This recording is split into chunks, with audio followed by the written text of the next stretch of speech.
সুপ্রিয় দর্শক আসসালামু আলাইকুম। গ্রাম বাংলা হাটবাজার এবং মেশকাত অ্যাগ্রো ফার্ম ইউটিউব চ্যানেলের পক্ষ থেকে আপনাকে স্বাগত। আপনারা যে ভিডিওটি দেখতেছেন এটি মূলত ধারণ করা রয়েছে আমাদের ফেব্রুয়ারি মাসে ধারণ করেছি, বর্তমানে আপলোড দিতেছি। এই ভিডিওটি কিছু ইনফরমেশন আপনাদের দিব, কারণ এটি আসলে এমন একটি গ্রাম যেখানে রেগুলারই আসলে বর্ষাকাল এবং শীতকালে ইন্ডিয়ান গরু পাওয়া যায়, এবং এখানে থেকে আপনারা সরজমিনে এসে দেখে শুনে আপনারা ক্রয় করতে পারবেন। এই ভিডিওটি মূলত ফেব্রুয়ারি মাসে আপলোড না দেওয়ার কারণ হলো যে আমরা রেগুলারই এই এলাকাগুলোতে যাই, এবং তখনই আসলে এই ভিডিওটি আপলোড দিলে আমাদের প্রবেশে কিছুটা সমস্যা হইতো, কারণ এখানে ভিডিও করা নিষেধ। এই কারণে আসলে বর্তমানে ভিডিওটি আপনাদের মাঝে দেখাচ্ছি, কারণ পরবর্তী বছর আপনারা অথবা সামনে যে বর্ষা মৌসুম আসতেছে সেই বর্ষা মৌসুমে আপনারা যেন নিজেরাই এসে দেখে শুনে আপনারা ক্রয় করতে পারবেন।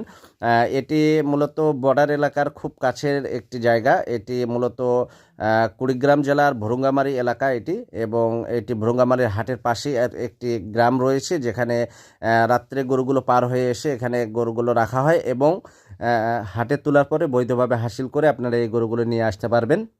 গ্রামে বেশ কিছু ঘরবাড়ি রয়েছে, যেখানে প্রতিটি বাড়িতেই গরু রয়েছে। আপনারা গরু পার হয়ে আসে এখানে রেখে দেয়। আপনারা দেখে শুনে এই গরুগুলো ক্রয় করতে পারবেন। এখানে বিভিন্ন সাইজের গরু রয়েছে, অনেক রকম। যারা আমাকে ফাইটার গরুর জন্য ফোন দিতেছেন, এখান থেকে আসলে কিছু ফাইটার আপনারা নিতে পারবেন। তবে আপনারা আসতে হলে এখানে এসে থেকে আপনাদের গরু কিনতে হবে। হোটেলে আসলে হোটেলের ব্যবস্থা রয়েছে, আবাসিক হোটেলের। আপনারা সেখানে থেকে আপনারা এই গরুগুলো ক্রয় করতে পারবেন, এবং এখানে আসলে আপনাদের টাকা পয়সা নিয়ে আসার কোনো প্রয়োজন নেই। আপনারা প্রয়োজনে ব্যাংকে টাকা নিয়ে আসবেন, এবং শুধু আপনার খরচের জন্য যে টাকাটি প্রয়োজন সেই টাকাটি নিয়ে আসবেন। এবং গরু পছন্দ হওয়ার পরে হাটে আসলে এখানে দরদাম ফিক্স করা হলেও কিছু বায়না দিয়ে রাখবেন, এবং হাটে ওঠার পরে আসলে আপনারা এই গরুগুলো হাসিল করে ব্যাংক থেকে টাকা তুলে তাদের পেমেন্ট ক্লিয়ার করে আপনারা এই গরুগুলো নিয়ে যেতে পারবেন। এখানে প্রচুর ইন্ডিয়ান গরু পাওয়া যায়, বিশেষ করে শীতকালে, এবং বর্ষাকালে মূলত ছোট গরু আসে, কারণ এটি বন্যার সময় অথবা নদীপথে এই গরুগুলো ছোট গরু পার হয়ে আসে বর্ষাকালে।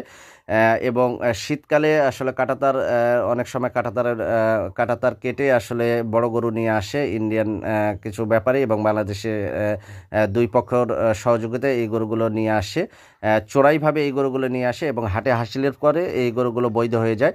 তো আমরা এখান থেকে বেশ কিছু গরু ক্রয় করেছিলাম, এবং সেগুলো আসলে আবার ফোনের মাধ্যমে আমরা বিক্রি করেছি, আবার কিছু প্রতিবেদনের মাধ্যমেও বিক্রি করেছি। তো এখানে বেশ কিছু ক্যাটাগরির গরু পাবেন, আপনারা এসে দেখে শুনে নিতে পারবেন। এখানে শাইওয়াল, ফাইটার, ইন্ডিয়ান বলদ, আপনাদের যেরকম ক্যাটাগরির গরু লাগবে। অনেক সময় ইন্ডিয়ান ব্যাপারী এখানে সন্ধ্যার পরে অনেক সময় এই গরুগুলো দেখতে আসে। তাদের গরু এগুলো যেহেতু তারা দিনের বেলায় সারাদিনই ঘুমায়, এবং রাত্রে ইন্ডিয়ার থেকে গরু পার করায় আসে। তো সন্ধ্যার দিকে তারা আসে। আপনারা প্রয়োজনে হোটেলে থেকে আপনারা এই গরুগুলো ক্রয় করতে পারবেন সন্ধ্যা তাদের সঙ্গে দরদাম করে। এই গরুগুলো ক্রয় করে কিছুটা বায়না দিয়ে আপনারা হাটের দিন, অর্থাৎ এখানে হাট বসে হলো যে শনিবার এবং মঙ্গলবার, এই দুই দিনে আসলে হাটে হাসিল করে আপনারা এই গরুগুলো নিয়ে যেতে পারবেন। এখানে ইন্ডিয়ান ব্যাপারীদের কিছু রিকোয়ারমেন্ট যদি আপনারা দিয়ে থাকেন, তাহলে তারা আপনাদের আসলে সেই রিকোয়ারমেন্ট অনুযায়ী তাদের যদি ইন্ডিয়ার যে গ্রামগুলোতে গরু কেনা থাকে সেই রকম গরু থাকলে আপনারা ভিডিও কলে দেখে তাদের সঙ্গে যোগাযোগ করে কিছুটা বায়না দিয়ে হাতে পাওয়ার পরে গরু নিয়ে আসতে পারবেন। এখানে দেখুন বেশ কিছু গরু রয়েছে, এবং এখানে এই চালানে কিছু দেখুন ফাইটার টাইপের এই গরুগুলো রয়েছে। এই গরুগুলো আসলে এখান থেকেই পার হয়েছে এসেছে, যেমন A03 কিছু ব্যাপারীর কিছু ট্যাগ নাম্বার থাকে, যেমন A03 একজন ব্যাপারীর একটি ট্যাগ নাম্বার, কারণ একসঙ্গে 1 থেকে 150 গরু পার হয়ে আসে। এই ট্যাগ নাম্বারের মাধ্যমে এই ব্যাপারীগুলো 10 জন ব্যাপারী যদি পার করে নিয়ে আসে, বিভিন্ন রকম ট্যাগ নাম্বার দেয়া থাকে, 10টি ট্যাগ নাম্বার দেয়া থাকে। এই গরুগুলো পার হয়ে আসার পরে এই গরুগুলো তারা কার কোনটি গরু সেগুলো আসলে তারা নিয়ে রাখে।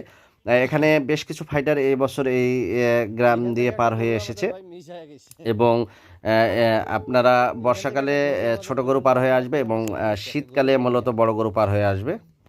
বছর আমরা বেশ কিছু গরু হাত বদল হয়েছে, আমাদের কিছু ফাইটার গরু হাত বদল হয়েছে। তো এখানে যেমন একটি গরু দেখতেছেন A03, এই গরুটি আসলে সিরাজগঞ্জের ব্যাপারীর কাছে ছিল। এই সিরাজগঞ্জের ব্যাপারী এই গরুটি ক্রয় করেছিলেন। যেহেতু আমরা গিয়েছিলাম, বাট হলো যে ইন্ডিয়ান যে ব্যাপারী উনি আসলে সরজমিনে ছিল না বলে আমরা এই গরুটি ক্রয় করতে পারিনি। পরবর্তীতে সিরাজগঞ্জের ব্যাপারীরা এই গরুগুলো ক্রয় করে নিয়ে যায়, রাত্রে এসে ইন্ডিয়ান ব্যাপারীর সঙ্গে যোগাযোগ করে এই গরুগুলো নিয়ে যায়। যেমন 70, এটিও মোটামুটি একটি ভালো টাইপের ফাইটার ছিল। তো আপনারা ইনশাল্লাহ সামনে বর্ষা মৌসুম আসতেছে, বর্ষা মৌসুমে আপনারা দেখে শুনে ভালো কোয়ালিটির কিছু গরু নিয়ে যেতে পারবেন এখান থেকে। রমজান মাসে আমরা তেমন কালেকশন করিনি, কারণ রমজান মাসে আসলে খুব কষ্ট হয়ে যায় দূর দূরান্তে বর্ডার এলাকায় যেতে। তো ইনশাল্লাহ খুব শীঘ্রই আমরা নতুন কালেকশন নিয়ে হাজির হব। সবাই ভালো থাকবেন, সবার জন্য শুভকামনা।